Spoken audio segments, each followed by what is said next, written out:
Hey fuckers, welcome back to another episode. Now today's video is just going to be an update. All the details have been concluded. I want to share that with you guys, so a little update on the car and everything that's going to go on with the channel. And I'm going to go ahead and make this as short as possible so you guys can go on and enjoy with your day, watch other videos, and enjoy other content. With that being said, let's get on with the video. So as you guys know, the G35 has been down about a week and a half now due to the cog belt slipping out, and it shredded the protector in some of my wires. They touched and it caused a short to power, causing electric current where it shouldn't have been.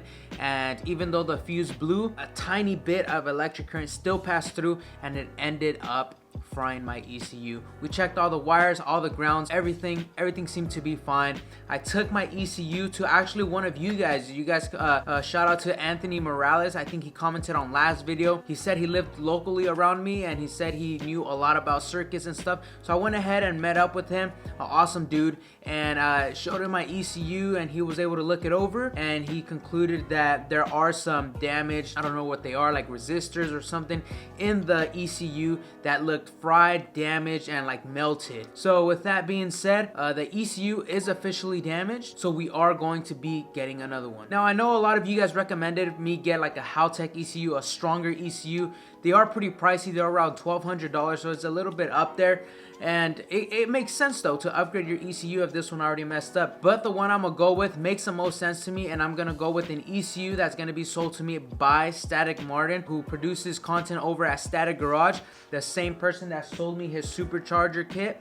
So he's gonna send me his ECU for a very good price, and I'm just gonna go ahead and slap it on the car. And I see this as a good opportunity because his car was already tuned on that kit, so it already has a tune, it already has the licenses, it's already got all that, I believe. And so I don't have to pay for all those licenses once again, because if I was to get a stock ECU, I'd have to pay for all the Uprev licenses.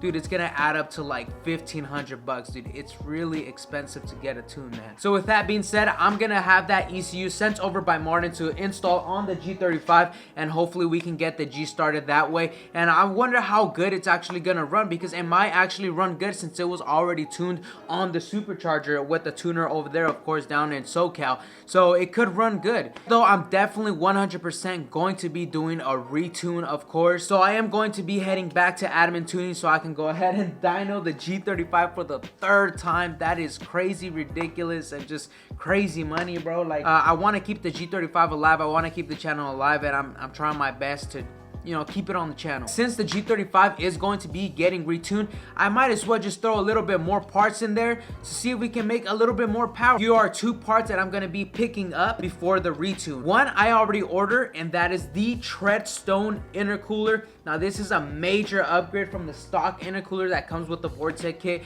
This is going to have a lot more airflow pushing through the intercooler, cooling that air, especially in hot summer days like in Sacramento. The car's going to perform a lot better. The second thing I also want to get is a one-piece charge pipe. You already know that the intake system from the Vortech is composed of 3 pieces, a MAF sensor holder, whatever you want to call it, pipe, then it's like another 90 angle degree pipe, and then like another freaking pipe. So it's 3 pieces. So we're just gonna shrink that all down to 1 piece, less possibility for leaks, and it's a bigger intake diameter so we can get a little bit more power from that. Those are the 2 things that I will be adding to the G35. And the reason I say the car will be down till next year is because the intercooler is actually back ordered till late November, and I am not sure if admin tuning will be coming in December or not, so I have to figure that out. If he is, the car might be ready by December, hopefully, so I can enjoy some damn boost weather, man. We've been driving this all summer, and then the boost weather comes and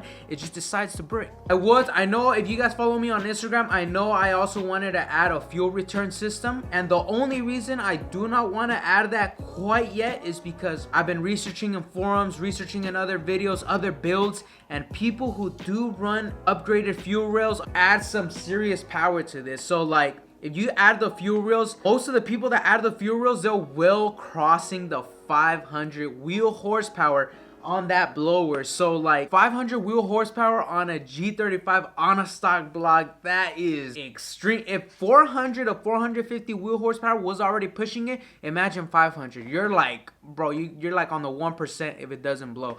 So I'm gonna hold on the fuel rail, and I know you guys are asking, what if the engine blows? If the engine blows, then obviously we gotta rebuild the engine. I do plan on rebuilding. I'm not doing a swap. I'm going to rebuild the VQ, and I'm probably try to max out that blower. That blower is good up to 775 horsepower. So with some added fuel rails, maybe a meth kit, be well over a 600 wheel horsepower mark. And if you guys don't believe me, you guys can go down to RZG Motorsports. They have a 600 wheel horsepower plus Vortech kit that you can install on the G35, and you can see all the parts that they add onto the car to make 600 wheel horsepower. And so that's probably gonna be my goal. And if I want more than 600 wheel, then we'll probably definitely have to sell the kit and go turbo. And then as far as the channel, try to bring you as much content as possible. I'll try to go out with car meets, maybe record some donuts with the Miata, and I guess now's the time to show the Miata some love. And also next week we will probably have a carbon fiber fender installation on a Q50,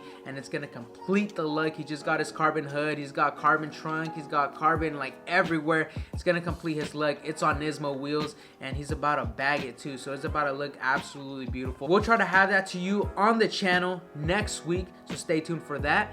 And I'll try to bring you as much as VQ content as possible. Thank you guys for the ultimate support that you guys have been giving me. Don't worry guys, not giving up. We're still battling out there. Unfortunate mishap, but you know, shit happens. What you do when shit breaks down, you fix it back up. I'll catch you guys next video. Thank you guys so much for supporting the channel. Wanted to give you guys a quick update. Enjoy the rest of your weekend. Peace out.